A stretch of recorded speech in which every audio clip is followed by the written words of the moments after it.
Hello दोस्तों, आज हम एक ऐसे क्रांतिकारी इंसान के बारे में बात करने वाले हैं जो कोई भी गोल बनाता है, कोई भी गोल सेट करता है और उसको अचीव कर लेते हैं। और ऐसे गोल बनाते हैं कि वैसे आम इंसान कभी सोच ही नहीं पाते, और कुछ आम इंसान वैसा सोचते हैं तो उसे कभी भी अचीव नहीं कर पाते हैं। मैं बात कर रहा हूं दुनिया के दूसरे सबसे अमीर आदमी इलॉन मस्क की। ये ऐसा व्यक्ति है जो कुछ भी सोचता है उसको पा लेता है। इलॉन मस्क कहते हैं कि कभी भी धरती पर कोई प्रॉब्लम आएगी, धरती संकट में होगी, धरती पूरी तरीके से खत्म होने वाली होगी, जैसे डायनासोर के टाइम पे हो रहा था, तो इस कंडीशन में यहां से लोगों को मूव करा के मार्स पर शिफ्ट किया जाएगा और मार्स पर शहर बसाया जाएगा। इलॉन मस्क ने ये अनाउंस कर चुके हैं, ये अपने इंटरव्यू में बताया है कि 2050 तक मार्स पर शहर बसाई जाएगी और वहां पे लोगों को शिफ्ट किया जाएगा। आखिर इलॉन मस्क में ऐसा क्या स्पेशल है और उनकी काम करने का तरीका क्या अलग है जो उनको इतना अमीर बनाता है और बाकी लोगों से अलग बनाता है?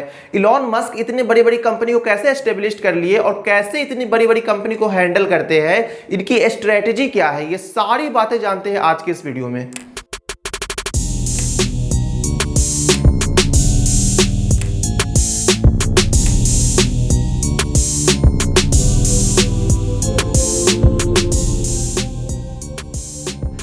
इलॉन मस्क का जन्म 28 जून 1971 को प्रिटोरिया शहर के साउथ अफ्रीका में हुआ था। इनके पिता का नाम इरल मस्क था, जो कि एक पायलट और इंजीनियर थे। इनके पिता साउथ अफ्रीका से ही थे और इनके मां अमेरिका से थे, जिनका नाम मई मस्क था, और ये मॉडल और डायटिशियन थी। इलॉन मस्क को बचपन से ही पढ़ने में बहुत ज्यादा मन लगता था और ये किताबों को बहुत ज्यादा पढ़ते थे। सिर्फ 10 साल की छोटी सी उम्र में ही इलॉन मस्क ने इतना ज्यादा किताब पढ़ लिया जितना कोई एक ग्रेजुएट भी नहीं पढ़ पाता है। और 12 साल की उम्र में इलॉन मस्क ने कंप्यूटर प्रोग्रामिंग सीखकर कंप्यूटर से ही एक घर में बैठे बैठे गेम बना दिया जिसका नाम था ब्लास्टर, और उस गेम को $500 में बेच दिया। 17 साल की उम्र में इलॉन मस्क ने क्यू यूनिवर्सिटी से अपना ग्रेजुएशन की पढ़ाई स्टार्ट की और 2 साल तक वहां पढ़ने के बाद यूनिवर्सिटी ऑफ पेंसिल्वेनिया में ट्रांसफर हो गए और वहां से उन्होंने बैचलर ऑफ साइंस की डिग्री फिजिक्स से की। और उसके बाद इलॉन मस्क 1995 में पीएचडी करने के लिए कैलिफोर्निया शिफ्ट हो गए, बट पीएचडी की पढ़ाई इन्होंने 2 दिन तक ही की। उसके बाद पीएचडी छोड़ दी और इन्होंने अपना बिजनेस की तरफ कदम बढ़ा लिया। 1995 में ही इलॉन मस्क ने अपने भाई के साथ मिलकर पहला स्टार्टअप किया, पहला कंपनी खोली जिसका नाम था Zip2, और यह एक सॉफ्टवेयर कंपनी थी। और इस कंपनी को स्टार्ट करने के लिए इन्होंने अपने पिता से पैसे लिए थे, बट बाद में इनको इन्वेस्टमेंट भी मिल गई थी। और आगे चल के कॉम्पैक्ट ने $307 मिलियन में एक कंपनी को खरीद लिया और इसमें इलॉन मस्क को 7% शेयर होने के कारण इनको $22 मिलियन मिले। और फिर 1999 में इलॉन मस्क ने $10 बिलियन इन्वेस्ट करके X.com नाम की कंपनी की स्थापना की, जो कि एक फाइनेंशियल सर्विस देने वाली कंपनी थी। और 1 साल के बाद यह कंपनी कॉन्फिनिटी नाम की कंपनी के साथ जुड़ गई और कॉन्फिनिटी कंपनी का एक मनी ट्रांसफर सर्विस हुआ करता था जिसे आज हम लोग पेपॉल के नाम से जानते हैं। और 2002 में ईबे ने पेपॉल को $1.5 बिलियन देकर खरीद लिया और उसके बाद इलॉन मस्क को $165 मिलियन मिले। इस टाइम तक इलॉन मस्क की सोच बहुत ही आगे तक बढ़ चुकी थी और ये बहुत ही अलग सोचने लगे थे।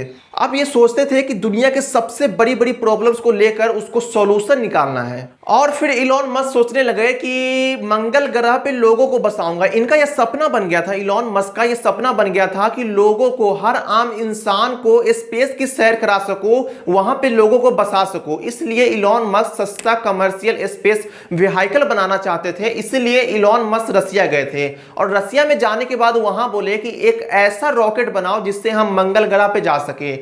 बट वहां पे दाम बहुत ज्यादा बताने लगे, पैसा बहुत ज्यादा बताने लगे। $8 मिलियन एक रॉकेट का बता रहे थे। इलॉन मस्क बोले ये तो बहुत ज्यादा है, इससे कम में बन सकती है, थोड़ा कम कर दो। लेकिन वहां पे पैसा कम नहीं किए, इसलिए इलॉन मस्क की वहां पे बात नहीं बन सकी और इलॉन मस्क के प्रोजेक्ट को रिजेक्ट कर दिया उन्होंने। फिर इलॉन मस्क वापस आ गए रसिया से और इलॉन मस्क का कहना था कि कम दामों में रॉकेट को बनाकर ऑर्बिट में ले जाना है और ऑर्बिट से जमीन पर लाकर उसे रीयूज करना है। इसीलिए इलॉन मस्क का साथ कोई नहीं दे रहा था। सब लोग बोल रहे थे कि इलॉन मस्क पागल हो चुका है, ये कैसे संभव है कि कम दामों में, सस्ते दामों में रॉकेट को बनाया जाए और उसको ऑर्बिट में पहुंचाकर जमीन पे कैसे लाया जाएगा और कैसे उसको रीयूज किया जाएगा।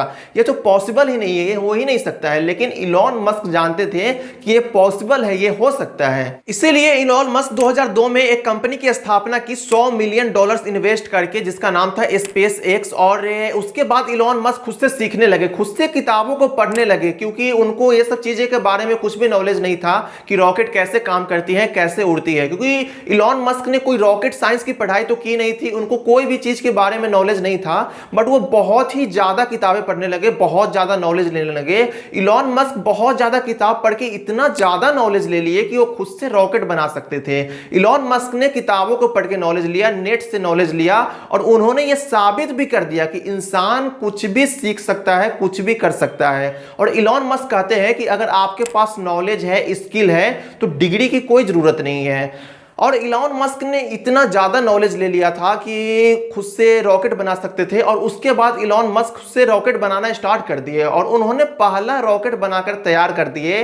बट जब पहला रॉकेट लॉन्च कर रहे थे तो उसके इंजन में आग लग जाती है और रॉकेट जलकर राख हो जाती है, और यहां से इलॉन मस्क को बहुत ही ज्यादा नुकसान होता है। बट वो हार नहीं मानते हैं और दूसरा रॉकेट बनाने की तैयारी करते हैं, और दूसरा रॉकेट भी बनाकर तैयार कर देते हैं। दूसरा रॉकेट उड़ जाता है, लेकिन स्पेस में जाकर वो ऑफ रूट हो जाता है और ऑर्बिट में नहीं पहुंच पाता है। यहां से भी इलॉन मस्क को बहुत ज्यादा नुकसान होता है, बट फिर भी नहीं रुकते, वो तीसरा रॉकेट बनाते हैं और तीसरा रॉकेट भी बनाकर तैयार करते हैं, लेकिन वो भी स्पेस में जाकर ऑफ रूट हो जाता है, ऑर्बिट में नहीं पहुंच पाता है।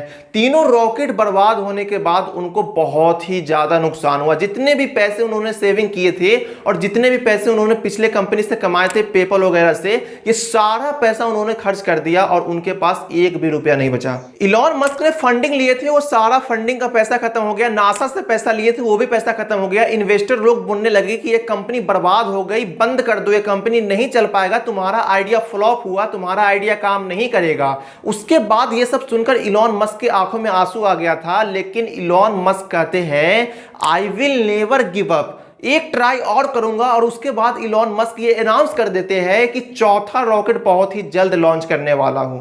बट इलॉन मस्क के पास इतना ज्यादा पैसा नहीं था कि वो चौथा रॉकेट बना सके। इसके लिए इन्होंने अपना घर बेच दिए और किराए के मकान पे शिफ्ट हो गए, और कई जगह से उन्होंने कर्ज भी लिए। चारों तरफ से पैसा इकट्ठा करने के बाद इलॉन मस्क चौथा रॉकेट बनाना स्टार्ट करते हैं, और जब चौथा रॉकेट बनकर तैयार हो जाता है तो उसे लॉन्च कराया जाता है, और फाइनली इलॉन मस्क का चौथा रॉकेट सक्सेसफुली लॉन्च हो जाती है। और उसके बाद नासा से इलॉन मस्क को $1.5 बिलियन का प्रोजेक्ट भी मिला, और नासा ने इनको फंड भी किया, और उसके बाद नासा ने बोला कि आप हमारे लिए काम करिए।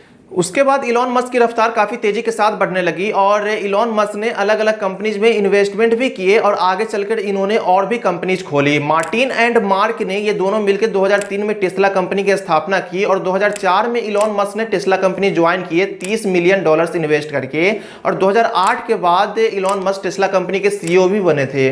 टेस्ला कंपनी का जब पहला कार बन रहा था तो इनकी बजट थी $50,000 में एक कार बन जाएगा, बट जब कार बनते गया तो $1,00,000 पार कर गया, अपनी बजट से डबल में पहुंच गया, जिसके कारण टेस्ला का पहला कार बिकने में काफी मुश्किल का सामना करना पड़ रहा था। बट दूसरा कार जब बना तो बजट जब कम किए, कॉस्ट कम किए, तो इनका कार सही नहीं बन पाया, जिसके कारण दूसरी बार भी कार फेल हो गया, और तीसरा बार जब ट्राई किए तो बिल्कुल सही बना। उसके बाद टेस्ला कंपनी की स्पीड इतनी तेजी के साथ पकड़ लिया कि आज अगर आप देखेंगे तो पूरी दुनिया में काफी ज्यादा टेस्ला कंपनी फैली और टेस्ला कंपनी की कारें बिक रही है।